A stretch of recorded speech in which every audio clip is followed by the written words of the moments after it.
नमस्कार दोस्तों। आज की कहानी है तुम मेरी राखो लाज, जो मालती जोशी द्वारा लिखी गई है। अगर आपको कहानी पसंद आए तो वीडियो को लाइक जरूर करें। तो आइए सुनते हैं। तुम मेरी राखो लाज। प्रतीक्षा कुछ ज्यादा ही लंबी हो चली थी।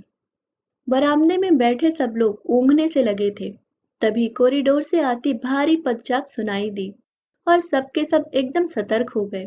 यह अस्पताल की चिर परिचित सिस्टर लोगों की सौम्य किंतु सधी हुई पदचाप नहीं थी, बल्कि पुलिस के जूतों की भारी भरकम आवाज थी। पुलिस का वह सिपाही हमारे सामने से गुजरता हुआ बाहर निकल गया। कुछ ही पल बाद वह लौटा तो अकेला नहीं था। इंस्पेक्टर शुक्ला भी उसके साथ थे। होश में आ गई है शायद, एक सम्मिलित स्वर उभरा। संभवतः मैं उठ खड़ी हुई, पर मुझे इशारे से वहीं रोक दिया गया। मन मारकर मैं बैठ गई। अब सबकी चौकन्नी नजर मुझ पर थी। उसकी माँ, उसका भाई, उसकी बहन, सब मुझे घूर रहे थे। उसकी नजरों में एक अभियोग साफ साफ झलक रहा था। उन घूरती हुई आंखों से बचने के लिए मैं बाहर लॉन में आकर बैठ गई। उस छोटे से लॉन में कई लोग बैठे हुए थे। सब अपनी अपनी मुसीबत के मारे, सब अपनी अपनी चिंताओं में डूबे हुए। मेरी ओर देखने की किसी को फुर्सत नहीं थी। कोई नहीं जानता था कि यहाँ जो औरत बैठी हुई है, वह कल तक एक शहीद की माँ थी। पर आज, आज मैं क्या हूँ, यह तो संध्या का बयान ही तय करेगा। उसके परिजनों की आंखों में अगर अविश्वास, संशय या तिरस्कार है, तो वह अस्वाभाविक नहीं है। संध्या को आत्महत्या के लिए प्रेरित करने के लिए अगर वे मुझे उत्तरदायी मान रहे थे, तो इसमें आश्चर्य नहीं था। सास बहू का रिश्ता विवादास्पद ही होता है। फिर एक युवा सुंदर विधवा बहू के साथ तो लोग सामान्य रिश्ते की कल्पना भी नहीं कर सकते। खासकर बहू के नाम पर बैंक में एक मोटी रकम जमा हो तो यह संदेह और भी गहरा जाता है। ऐसी बहू के प्रत्याहरण का मोह शायद बहुतेरी सासों को होता होगा। पर मुझे विश्वास था कि संध्या मुझ पर यह तोहमत नहीं लगाएगी। इतना बड़ा झूठ वह बोल नहीं सकती।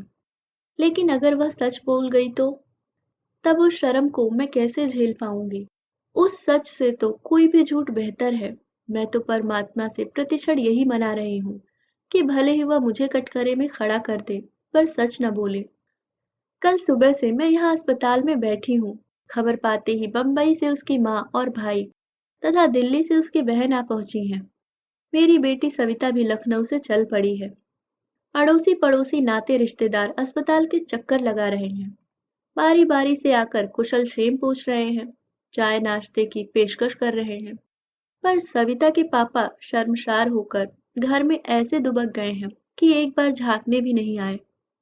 लोग समझ रहे हैं कि जवान बेटी की मृत्यु से वे इतना टूट गए हैं कि अब किसी नई त्रासदी का सामना करने की उनमें हिम्मत नहीं है। घर में बैठकर वे सबकी सहानुभूति और आदर बटोर रहे हैं, और सारी जद्दोजहद से गुजरती मैं सबकी नफरत झेल रही हूँ। संदेह भरी नजरों से छलनी हो रही हूँ। इस हादसे के बाद मैंने प्राणपण से चाहा था कि संध्या अपने परिवार में वापस लौट जाए। मैंने बार बार यह संकेत दिया था कि हमें उसके रुपए पैसे से कोई मोह नहीं है। वह सब कुछ अपने साथ ले जा सकती है।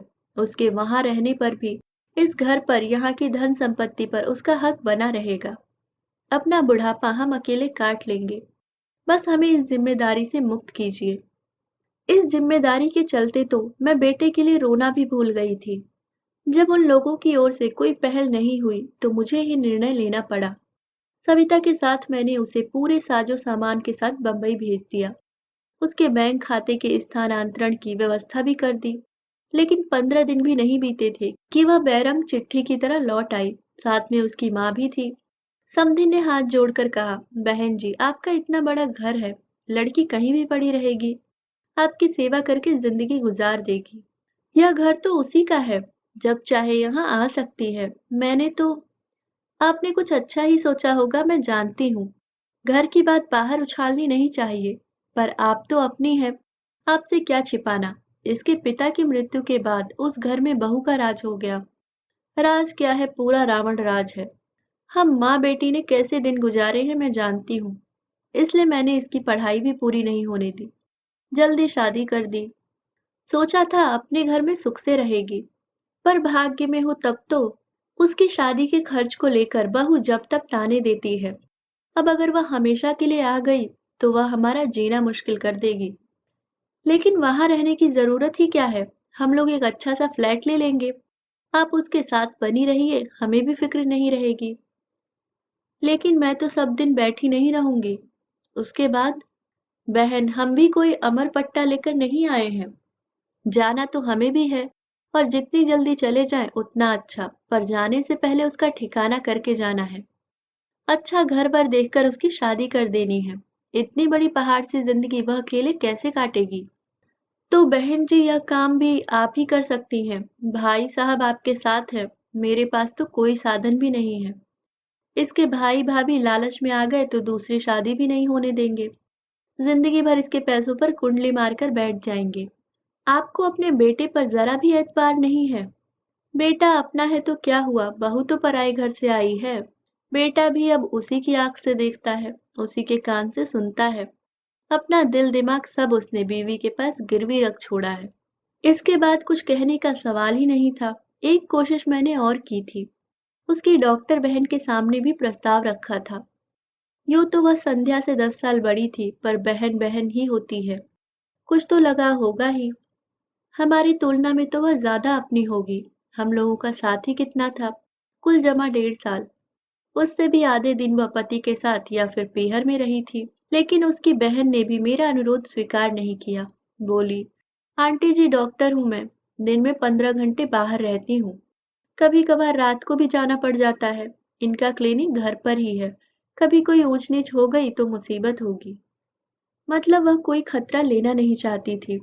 अब मैं उसे कैसे समझाती कि इसी ऊंच नीच का तो मुझे भी डर है। इसलिए तो मैं तुम सबकी चिरौरी कर रही हूँ। कैसे कहती कि औरत, खासकर अकेली औरत, इनकी कमजोरी है। पर अपने पति के बारे में यह सब कहना अपने आप को गाली देने जैसा है। इसलिए तो सारी उम्र ओट सीकर इस दर्द को पीती रही हूँ।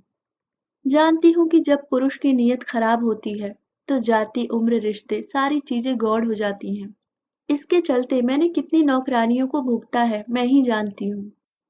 रिश्ते की बहनों और नंदों की मैंने मजबूरन चौकीदारी की है। पड़ोसिनों से भी कभी दुआ सलाम के आगे संबंध नहीं बढ़ने दिए। पूरी जिंदगी बहुत चौकस रही हूं मैं। घर की इज्जत पर आँच नहीं आने दी। पर अब मुझसे यह सब नहीं हो सकेगा। टूटा हुआ मन और थका हुआ शरीर लेकर मैं पराई लड़की की जिम्मेदारी कैसे संभाल पाऊंगी? मेरा मन उसी दिन कांप गया था जब शोक से बेहाल संध्या को इन्होंने अंक में भर लिया था। दुख की उस कातर घड़ी में सोचने समझने की शक्ति लुप्त हो गई थी। फिर भी वह दृश्य मेरे अवचेतन में उतर गया था। अपनी सूजी हुई आंखें लेकर सविता ने उसी क्षण मेरी ओर देखा था। पल भर को हमारी नजरें मिली थी और उसने तुरंत आगे बढ़कर संध्या को गले लगा लिया था। बेचारी लड़की अपने पापा के चरित्र के इस पहलू को जानती है, इसलिए अतिरिक्त रूप से सजग रहती है। घरेलू पार्टियों में जब पापा ज्यादा बेतकल्लुफ होने लगते थे तो वह वितृष्णा से मुंह फेर लेती थी। पापा अगर उसकी सहेलियों की चोटी खींचते, पीठ पर धौल जमाते या गाल में चिकोटी लेते तो उसका चेहरा तमतमा जाता। मुझसे अक्सर कहती, मम्मा स्कूल में आप ही आया करो। पापा बिना बात के मैम की साड़ी वाड़ी की तारीफ कर देते हैं, बड़ा ऑकवर्ड लगता है। मैंने कितनी बार कहा है कि हम लोग अंग्रेज नहीं हैं। हमारे यहाँ किसी महिला के कपड़ों की तारीफ करना, हेयर स्टाइल या चूड़ी बिंदी पर कमेंट करना अच्छा नहीं समझा जाता। पर इन्होंने कभी मेरी बात नहीं मानी। उल्टे मुझ पर बिगड़ते, तुम्हारा तो दिमाग ही खराब है। हर बात का गलत मतलब निकाल लेती हो। तो संध्या का मेरे पास रहना तय हो गया। मुझे लगा जैसे मैंने अपने आंचल में अंगार भर लिए हैं। 15-20 दिन सविता को मैंने रोक लिया। वह साये की तरह संध्या के साथ बनी रही। पर वह भी कितने दिन रहती? उसका भी घर बार, बच्चे थे, बूढ़े सास ससुर थे। उसे तो जाना ही था। अपनी मुसीबत हमें भुगतनी ही भुगतनी थी। अपना दुख पीकर मैं बहू के घाव सहलाने में जुट गई। पर इन्होंने मुझे मौका ही नहीं दिया। उसका पूरा भार इन्होंने अपने ऊपर ले लिया। इनकी सारी दिनचर्या उसी धुरी पर घूमने लगी। सुबह शाम पेपर पढ़ना, न्यूज सुनना, सीरियल्स देखना, सब साथ साथ होने लगा। दोपहर में कैरम या लूडो खेला जाता, उसे ब्रिज का गेम सिखाया जाता। उसके लिए लाइब्रेरी लगवाई गई। उसके लिए नई नई कैसेट्स और सीडी घर में आने लगी। फिर एक दिन इन्होंने घोषणा की कि वे संध्या को ड्राइविंग सिखाएंगे। मैंने कहा देखिए, जो कुछ दिल बहलाव करना है घर में बैठकर कीजिए। बाहर चार लोग देखेंगे तो चार तरह की बात करेंगे। लोगों को किसी के सुख दुख से कोई मतलब नहीं है, वे बस बातें करना जानते हैं। लड़की नाहक बदनाम हो जाएगी। वे एकदम भड़क गए। क्या दकियानूसी सासों की तरह बात करती हो? जिंदगी भर क्या उसे घर में कैद करके रखोगी? जिंदगी भर न सही, पर कायदे से साल 6 महीने तो घर में रहे। फिर अपनी ही बात काट कर मैंने कहा, हम लोग उसे कॉलेज में दाखिला क्यों नहीं दिलवा दें? वह अपनी छूटी हुई पढ़ाई पूरी कर लेगी। कल को अगर नौकरी करनी हो तो हाथ में ढंग की डिग्री तो होगी। नौकरी क्यों करेगी? क्या तुम्हारे घर में उसके लिए खाने को नहीं है? ओफो, नौकरी की बात तो मैंने यूं ही कह दी थी। मैं तो यह कह रही थी कि कॉलेज जाएगी, थोड़ा खुली हवा में सांस लेगी, हम उम्र लोगों के बीच रहेगी तो उसे भी अच्छा लगेगा। हम लाख कोशिशें करें, उसकी उम्र के तो नहीं हो सकते ना। बल्कि मनीष की मृत्यु ने तो मुझे 10 साल और आगे लाकर पटक दिया है। लिहाजा यही तय हुआ। संध्या कॉलेज जाने लगी। उसे एमए इंग्लिश में दाखिला मिल गया। शाम को 5 से 6 तक एक कंप्यूटर क्लास ज्वाइन कर ली गई। दोनों जगह उसे लाने ले जाने का जिम्मा इन्होंने ले लिया। मैं कहती उसे एक स्कूटी ले दो ना। इस उम्र में यह बेगार आप कब तक ढोएंगे? मुझे और काम भी क्या है, उतना ही समय कट जाता है। आने जाने से थोड़ी ड्राइविंग भी सिखा देता हूँ। टू व्हीलर तो मैं उसे आज ले दूं, पर कॉलेज इतनी दूर है, उसके घर लौटने तक हमारी जान सासत में बनी रहेगी। आजकल के लड़के भी कम शरारती नहीं होते। मैं जाता हूँ तो थोड़ा रोब रहता है, ज्यादा बदतमीजी नहीं करते। इन्होंने तो अपना वक्त बांध लिया था, पर मेरा समय काटे नहीं कटता था। 3 प्राणियों के परिवार में मैं एकदम अकेली पड़ गई थी। गृहस्थी से मन उचट गया था, फिर भी उसे ढोना पड़ रहा था। भूख प्यास गायब हो गई थी, फिर भी दोनों वक्त रसोई में सिर देना पड़ता था। जिस दिन भी थोड़ी कोर कसर रह जाती वे फौरन कहते, हम लोग तो बूढ़े प्राणी हैं, खिचड़ी खाकर भी जी लेंगे, पर इस लड़की का तो कुछ ख्याल करो। वह तो अपने मुंह से कुछ कहने से रही। 3-4 महीने बाद सविता फिर एक बार चली आई। लाख ससुराल में थी, पर उसका मन तो वहीं अटका हुआ था। जानती थी कि भाई की मृत्यु के बाद मम्मी पापा कितने अकेले पड़ गए हैं। आते ही बोली, मम्मा तुम्हें क्या हो गया है? बीमार हो क्या? इन 4 महीनों में तो तुम आधी भी नहीं रह गई हो। मैंने सूखी हंसी हंसकर कहा, अब इस जन्म में तो मैं मुटाने से रही। तुम्हारा भाई मुझे जिंदगी भर का रोग दे गया है। 2 दिन में ही उसे सारी दिनचर्या समझ में आ गई। बोली, यह क्या बात है मम्मा, दिन भर तुम ही लगी रहती हो। इसमें नई बात क्या है? तुम्हारी शादी के बाद से तो मैं अकेले ही सब कर रही हूँ। पर अब तो घर में संध्या है, उसे तुम्हारा हाथ बटाना चाहिए। पर उसके पास समय कहाँ है? क्यों, सुबह उसका कॉलेज होता है ठीक है, पर शाम का खाना तो बना ही सकती है ना।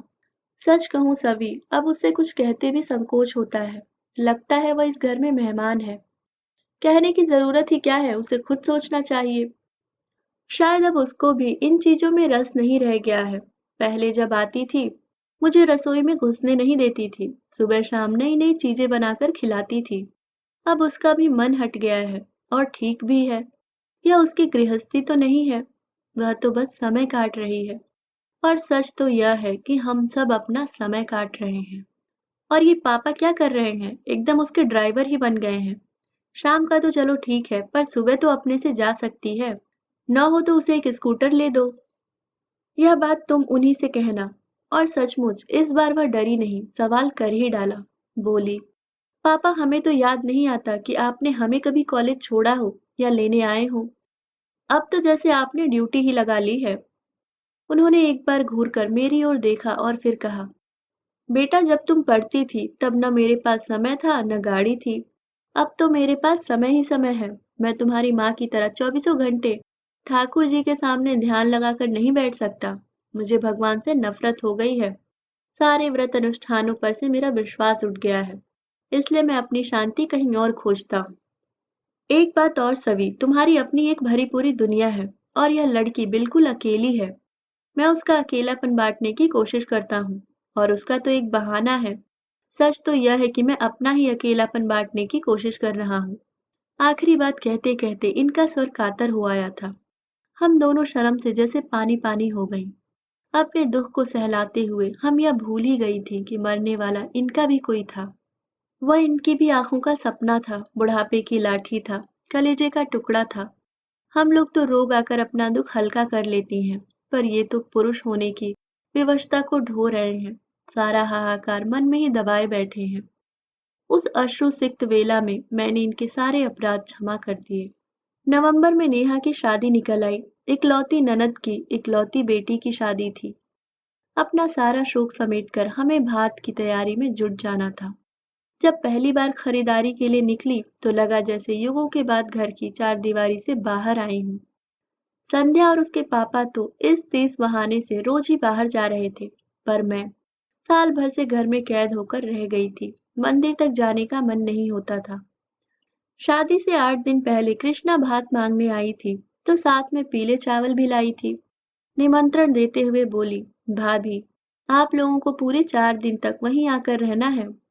17 को लेडीज संगीत में आओगी तो 20 को बेटी की विदा के बाद ही लौटना। शादी में तो खैर आना ही है कृष्णा, पर संगीत वंगीत में मैं नहीं आ सकूंगी। क्यों? क्या करूं, कहीं जाने का मन ही नहीं होता। तुम विश्वास नहीं करोगी, पिछले साल सवा साल में हम लोगों ने एक भी शादी अटेंड नहीं की है। अब यह घर की शादी है, इसलिए इसलिए तो कह रही हूँ। तुम नहीं जाती हो तो भैया भी नहीं जा पाते हैं। ऐसा कब तक चलेगा? जीना है तो जिंदगी की कुछ शर्तें भी तो माननी होंगी। इसलिए आग्रह कर रही हूँ कि तुम आओगी और सारे कार्यक्रम अटेंड करोगी। सच कहूँ कृष्णा, इस लड़की को घर छोड़कर कहीं जाने का मन नहीं होता। तो उसे भी लेती आओ ना, ऐसे भी तो सब जगह जाती आती रहती है। सुरेश नरेश बताते रहते हैं कि अक्सर मामा के साथ गाड़ी में दिख जाती है। जरूर दिख जाती होगी। सुबह कॉलेज जाती है, शाम को कंप्यूटर क्लास जाती है। लाने ले जाने की ड्यूटी इनकी है। अब क्या करें? इतनी बड़ी जिंदगी उसके सामने है, कुछ ना कुछ तो करना ही पड़ेगा। हम लोग तो सब दिन बैठे नहीं रहेंगे। हाँ, खैर वो तो ठीक है, कृष्णा ने जैसे उकताकर कहा। पर तुम्हें संगीत में जरूर आना है, नहीं तो मैं भात नहीं लूंगी। कह देती हूँ। और बहू को भी ले आना, उसका भी मन बहल जाएगा। तुम जरा अपने से कह देती, मैंने दबी जबान से कहा, पर कृष्णा ने ध्यान नहीं दिया। बहुओं को इतनी लिफ्ट देने के पक्ष में वह नहीं थी। बोली, तुम लोगों से कह तो दिया। वह क्या तुमसे अलग है? कभी कभी दो शब्द भी लोगों को कितने भारी पड़ जाते हैं। बड़ी मुश्किल से संध्या को राजी किया जा सका। उसके बाद दूसरी समस्या सामने आई, मम्मी जी, मैं क्या पहनूं? यह बात नहीं कि उसके पास कपड़ों की कमी थी, वह तो रोज ही बाहर जा रही थी। अपनी मनपसंद पोशाक और मनपसंद रंग पहन रही थी। मैंने कभी टोका टाका नहीं था। मेरा तो उस ओर कभी ध्यान भी नहीं गया। पर यह प्रसंग अलग था और इस बात को संध्या भी समझती थी। वहां उसे एकदम वैरागिन बनाकर तो नहीं ले जाती। फिर भी कुछ सतर्कता बरतना जरूरी था। वहां तमाम जाति बिरादरी की महिलाएं होंगी। कृष्णा के ससुराल वाले भी होंगे। जरा सी चूक हुई नहीं कि सबको चर्चा के लिए विषय मिल जाएगा। अपनी सारी अलमारी खंगाल कर मैंने उसके लिए मोतिया रंग की एक साड़ी निकाली। मोती मूंगे वाला एक हल्का सा सेट निकाल कर दिया। उसका सहज सौंदर्य उतने से ही खिल उठा। अपने लिए मैंने उससे भी हल्के रंग की एक चंदेरी निकाल ली। इन्होंने देखा तो बेहद नाराज हुए। तुम दोनों मेरी बहन के यहाँ मंगल गीत गाने चल रही हो या मातम करने? मैंने कहा, प्लीज आप हमारे बीच में न पड़िए। 4 लोगों के बीच में जरा सोच समझ कर ही जाना होता है। फिर ये कुछ नहीं बोले, पर पूरे समय मुंह फुलाए रहे। हम लोग जब पहुंचे तो कार्यक्रम शुरू हो चुका था। नेहा की सहेलियां किसी फिल्मी गीत पर नाच रही थी। हम लोगों के पहुंचते ही कुछ क्षण को नृत्य रुक गया। सबकी आंखें संध्या की ओर उठ गईं। उन आंखों में कौतूहल था, करुणा थी, ईर्ष्या थी और उपहास भी। कृष्णा ने आगे बढ़कर मुझे अंक में भर लिया और वरिष्ठों की पंक्ति में लाकर बिठा दिया। संध्या असमंजस में थोड़ी देर तक खड़ी रही, फिर चुपचाप मेरे पास आकर बैठ गई। वहां इतनी सारी लड़कियां थी, पर किसी ने यह नहीं कहा कि भाभी मेरे पास आकर बैठो। कृष्णा की दोनों बहुओं ने उससे बात भी नहीं की और नेहा तो मानो दूसरी दुनिया में विचर रही थी। उसकी सगाई के दिन संध्या ने ही उसे तैयार किया था, पर आज उसे हेलो कहने तक की फुर्सत नहीं थी। मुझे एक और प्रसंग याद आया। मनीष की शादी के 2 महीने बाद ही नरेश की शादी हुई थी। उस समय संध्या नई नवेली दुल्हन थी, पर सबके अनुरोध पर वह इतना अच्छा नाची थी कि मेरा कलेजा गज भर का हो गया था। और आज जैसे वह बिरादरी से बहिष्कृत हो गई थी। करीब 9 बजे के आसपास इन्होंने मुझे बुलाया। बोले, ये गाना बजाना तो शायद 12 बजे तक चलेगा, मैं निकलता हूँ। सुरेश या नरेश कोई तुम लोगों को छोड़ देगा। आपका खाना? पुरुषों की पंगत हो चुकी है, अब तुम लोग आराम से खाती पीती रहना। तभी देखा संध्या मेरे पीछे आकर खड़ी हो गई है। धीरे से बोली, मम्मी जी मैं भी पापा के साथ चली जाऊं? एक क्षण मन में दुविधा सी हुई, पर मैंने देखा उसकी आंखें एकदम डबडबाई सी हैं। लगता था अब बरसी की तब बरसी। जाओ मैंने कहा और वे दोनों चल दिए। वापस आकर बैठी तो कृष्णा की ननद ने पूछा, बहू रानी चली गई? हाँ, मैंने कहा और अनायास मेरा आक्रोश फूट पड़ा। बैठकर करती भी क्या? न उसे मेहंदी रचानी थी, न महावर लगवाना था, न गाना गवाना था, न ठुमके लगाने थे। जिसके लिए आई थी वह अपने में ही मगन है। उसने भाभी की ओर झांका भी नहीं। सुरेश नरेश की बहुएं उससे ऐसे छिटक रही थीं, जैसे छू जाएंगी तो कोई अनर्थ हो जाएगा। इतनी लड़कियां हैं यहाँ पर, किसी ने पास बैठने तक के लिए नहीं कहा। बेचारी बड़ी बूढ़ियों के बीच बैठी रही। वह तो आने के लिए कतई तैयार नहीं थी, मैं ही जबरदस्ती लिवा लाई और अब पछता रही हूँ। नाहक उसके घाव हरे कर दिए। और यह सब कहते हुए मैं पता नहीं कब सुबकने लगी। घाव संध्या के ही नहीं, मेरे भी हरे हो गए थे। मनीष की मृत्यु का यह नया पहलू अपने भयावह रूप में मेरे सामने आया था और मैं दहल गई थी। उधर कृष्णा की जेठानी भुनभुना रही थी, शादी वाले घर में रोकर असगुन कर रही है। इन्हें किसने बुला लिया? मैंने बुलाया है, कृष्णा ने कड़क कर कहा। भाभी है मेरी, नहीं आ रही थी फिर भी मैं जिद करके लाई हूँ। क्या पता था? प्लीज कृष्णा, मैंने उसका हाथ पकड़ लिया। मैं पहले ही बहुत शर्मिंदा हूँ, मुझे और शर्मिंदा मत करो। इसके बाद महफिल तो एक तरह से उखड़ ही गई थी, फिर भी खाते खिलाते 12 बज गए। उन लोगों ने शादी के लिए एक वैन ले रखी थी, उसी से सबको घर घर छोड़ा। बेल बजाते हुए सोच रही थी कि ये छूटते ही पूछेंगे इतनी जल्दी कैसे आ गई। पर मैं कुछ बताऊंगी नहीं, मुझे ही डांट पड़ेगी कि वहां तमाशा करने की क्या जरूरत थी। पर इन्होंने कुछ नहीं पूछा, दरवाजा खोलकर चुपचाप बिस्तर पर चले गए। रोज 12 बजे तक चलने वाला टीवी भी आज बंद था। कपड़े बदले हुए देखा, इनके बाएं हाथ पर पट्टी बंधी हुई थी। मेरी पुरानी साड़ी को फाड़कर बेतरतीब सी बांधी हुई थी। यह हाथ में क्या हुआ? कट गया। कैसे? थोड़ी देर चुप रहे फिर बोले, दरवाजे में आ गया था। दरवाजे में कैसे? उन्होंने कोई उत्तर नहीं दिया, करवट बदलकर लेट गए। ठीक तो है, जब हमें कोई तकलीफ होती है किसी की भी पूछताछ अच्छी नहीं लगती। कुछ लगाया था? डेटॉल लगाया है। उनके स्वर में बेजारी थी। बाथरूम जाते हुए देखा, खून के छींटों की एक कतार सी थी। वॉश बेसिन में भी छींटे थे। शायद पानी की धार के नीचे हाथ रखा होगा। फिर कुछ पूछने का मन हुआ, पर इनकी नाराजगी के डर से चुप रही। बाल्टी में साबुन घोलकर मैंने पूरे फर्श पर पोछा सा लगा दिया। पोछा लगाते हुए अचानक याद आया, संध्या सो गई? पता नहीं। उसने कुछ खाया कि नहीं, वहां से तो वैसे ही चली आई थी। पता नहीं, तुम पूछ लो। मुझे आश्चर्य हुआ। और दिन तो मुझसे ज्यादा इन्हें उसकी फिक्र रहती थी। उसकी सुख सुविधा का ध्यान मुझसे ज्यादा ये ही रखते थे। कई बार तो इस बात पर हम लोगों की झड़प भी हो जाती थी। मैंने दोबारा इनसे कुछ पूछना ठीक नहीं समझा। खुद ही उसके कमरे में चली गई। दरवाजा बंद था। संध्या सो गई क्या? मैंने आवाज लगाई, पर शब्द जैसे मेरे मुंह में ही जम गए। संध्या के दरवाजे के पास भी खून की बूंदें थी, जो हमारे कमरे तक चली आई थी। मेरा माथा ठनका, पर मैं कुछ नहीं बोली। चुपचाप एक बाल्टी उठा लाई और पोंछना शुरू कर दिया। उसी समय फोन की घंटी बजी। ये कुछ क्षण मेरी प्रतीक्षा करते रहे, फिर उठा लिया। आवाज दी, कृष्णा का फोन है तुम्हारे लिए। कह दो सुबह बात कर लूंगी। जानती थी इतनी रात गए उसी का फोन होगा। शाम को जो कुछ हुआ उसकी सफाई देनी होगी। उस समय वह बात कितनी बड़ी लग रही थी, पर अब यहाँ जो कुछ हुआ उसके मुकाबले वह कितनी छोटी और अर्थहीन लग उठी थी। इतनी रात को फोन किया है तो कोई जरूरी बात ही होगी, बात कर लो ना। कहते हुए ये कॉर्डलेस लेकर बाहर आ गए, पर वहीं ठिठक गए। बाल्टी पर दोनों हाथ रखकर मैं उन्हें अपलक देखती रही। एक क्षण को हमारी आंखें मिली और वे कमरे में चुपचाप लौट गए।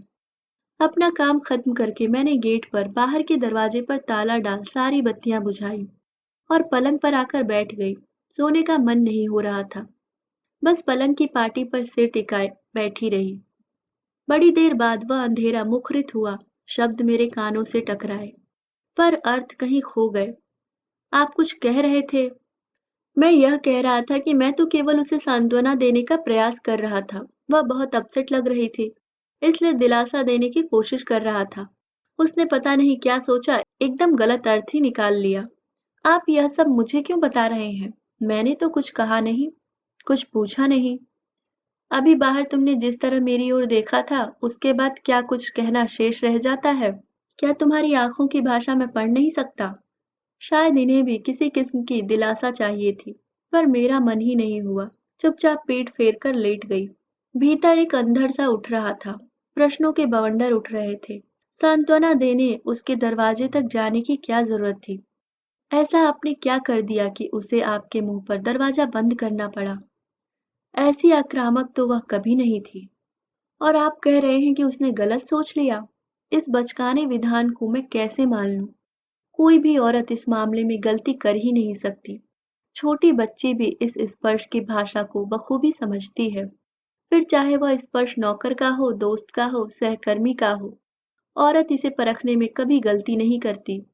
ईश्वर ने स्त्री को यह अद्भुत सहज ज्ञान प्रदान किया है।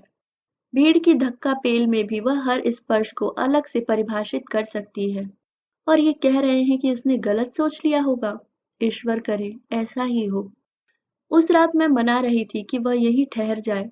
इस रात की सुबह कभी ना हो और मुझे संध्या का सामना न करना पड़े। पर अपना चाहा सब कहाँ होता है। घड़ी के कांटों के साथ रात धीरे धीरे सरकती रही। रोज की तरह सुबह की किरणों ने दरवाजे पर दस्तक दी। उन किरणों के साथ दूध वाला, कचरे वाला, काम वाली, नल, सभी ने अपनी आमद दर्ज की। मजबूरन उठना ही पड़ा। संध्या का कमरा बंद था। मैंने राहत की सांस ली और किचन की ओर बढ़ गई। चाय बनाकर इन्हें जगाया। चेहरा काफी उतरा हुआ लग रहा था। वह अपराध बोध था या दर्द? वैसे हाथ भी काफी सूजा सा लग रहा था। रात भर जरूर परेशान रहे होंगे। और कोई वक्त होता तो इतनी हाय तौबा मचाते, न खुद सोते न मुझे सोने देते। पर इस बार तो मुझे पता ही नहीं चला। 8 बजे कृष्णा का फोन आया। वह मुझसे बात करने को व्यग्र थी, पर मैंने मौका ही नहीं दिया। कृष्णा, अच्छा हुआ तुमने फोन कर लिया। मैं बस अभी करने ही वाली थी। तुम्हारे यहाँ कार्यक्रम कितने बजे है? तुम्हारा कार्यक्रम है भाभी, जब तुम आ जाओ। तो 9:30 ठीक रहेगा ना? ऐसा करो, सुरेश नरेश किसी को भेज दो। तुम्हारे भैया के हाथ में चोट आ गई है, ये ड्राइव नहीं कर पाएंगे। और तुम तो जानती हो, रिक्शा के लिए भी यहाँ कितनी दूर जाना पड़ता है। फिर इनसे कहा, आप तैयार हो जाइए, 9:30 बजे हम लोग चले चलेंगे। मेरा जाना क्या बहुत जरूरी है? इनका स्वर थका हुआ था।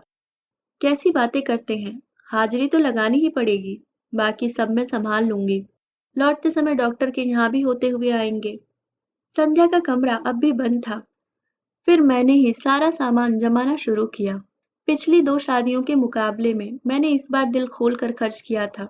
मन में एक ही बात थी कि अब किसके लिए जोड़ना है। संध्या के पास तो सरकार का और समाज का दिया बहुत है। जिंदगी आराम से कट जाएगी। वैसे भी उसका एमए पूरा होते न होते हम लोग उसकी शादी की सोच रहे थे। हम ही लोग कन्यादान करेंगे। भाई नहीं रहा तो क्या हुआ, सविता के लिए एक बहन तो हो जाएगी। सविता की याद आते ही मन उदास हो गया। आज मैं कृष्णा के लिए इतना कर रही हूँ, कल को सविता के बच्चों की शादी होगी तो कौन खड़ा होगा? उसकी सास की बाईपास न हुई होती तो सविता आज यहाँ होती। तब वह भी मेरी तरह उदास हो जाती। ठीक 9 बजे नरेश गाड़ी लेकर आया। संध्या का कमरा तब भी बंद था। जब तक ये तैयार हुए, मैंने और नरेश ने मिलकर पूरा सामान गाड़ी में जमा दिया। जाने से पहले इसे जगा तो दूं, कहकर मैंने संध्या के दरवाजे पर दस्तक दी। 2-4 आवाजें भी दी, पर कोई जवाब नहीं आया। क्या बात है, इतनी देर तक तो कभी नहीं सोती है। पहली बार मुझे थोड़ी चिंता हुई। नरेश, कल रात वहीं से लौटकर कमरे में जो गई है, तो बाहर ही नहीं निकली। कहीं तबीयत तो खराब नहीं है? नरेश का चेहरा फक पड़ गया। अजीजी के स्वर में बोला, मामी जी कुछ ऐसी वैसी बात हो गई हो तो प्लीज हमारा नाम मत लीजिएगा। मम्मी बता रही थी कि कल कुछ लफड़ा हो गया था। आप तो जानती हैं, शादी ब्याह में यह सब चलता ही रहता है। वह बोलता जा रहा था और मेरा दिमाग ऐसी वैसी बात पर ही अटका हुआ था। ऐसी वैसी बात का मतलब? पर उसके कुछ कहने से पहले ही मतलब मेरे मन मस्तिष्क में कौंध गया। आशंका से मैं कांप उठी। नरेश, किसी तरह दरवाजा खुलवाओ। वह कैसे खुलवाता? उसने कंधों से धक्का दिया, घुटनों से जोर लगाया, पर दरवाजा टस से मस नहीं हुआ। फिर उसने कहा, स्क्रू ड्राइवर हो तो दीजिए, मैं बोल्ट खोलने की कोशिश करता हूँ। तुम दरवाजा तोड़ दो। मेरा धैर्य अब टूट चुका था। अनिष्ट की आशंका से मैं सहम गई थी, पर दरवाजा तोड़ना क्या इतना आसान था? मैं, नरेश, मेहरी सब जोर आजमा रहे थे। मोगरी, हथौड़ी सबका उपयोग हो रहा था।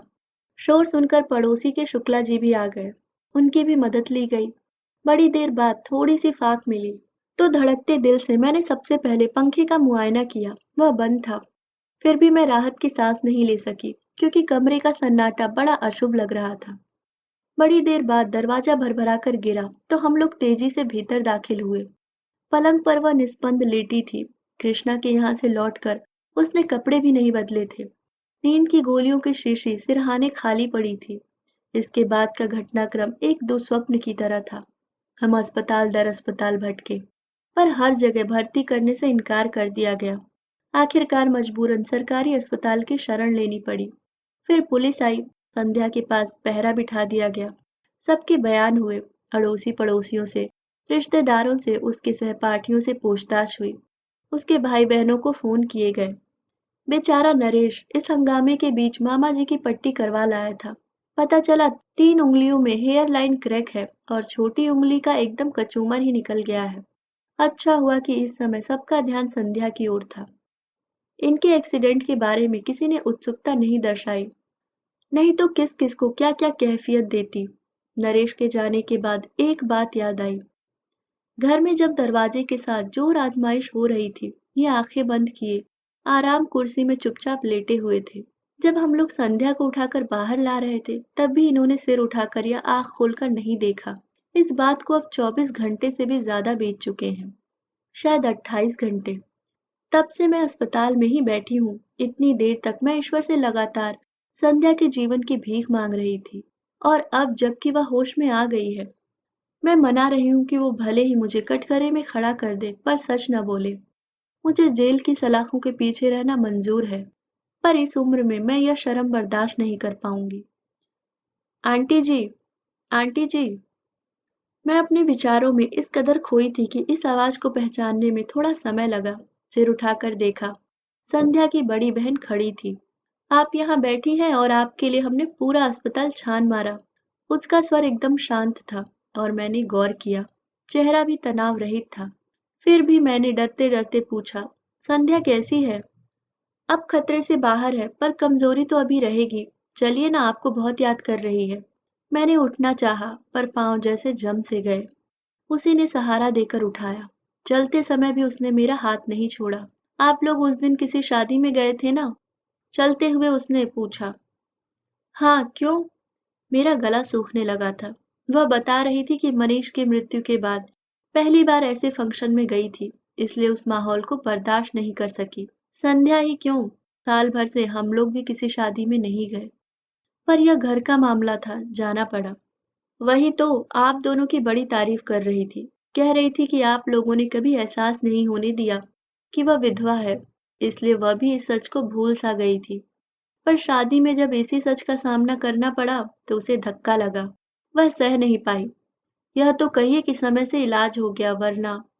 ईश्वर तेरा लाख लाख शुक्र है, मैंने दोनों हाथ जोड़कर कहा। मेरे हाथ कांप रहे थे, आवाज लरज रही थी। 2 दिनों की भूख प्यास, अनिद्रा और दुश्चिंता सब एकदम मुझ पर हावी हो गए। 2 कदम चलना मेरे लिए दूभर हो गया। लड़खड़ाकर मैं वहीं एक बेंच पर धम से बैठ गई। मुंह से बस इतना ही निकला, थैंक यू संध्या।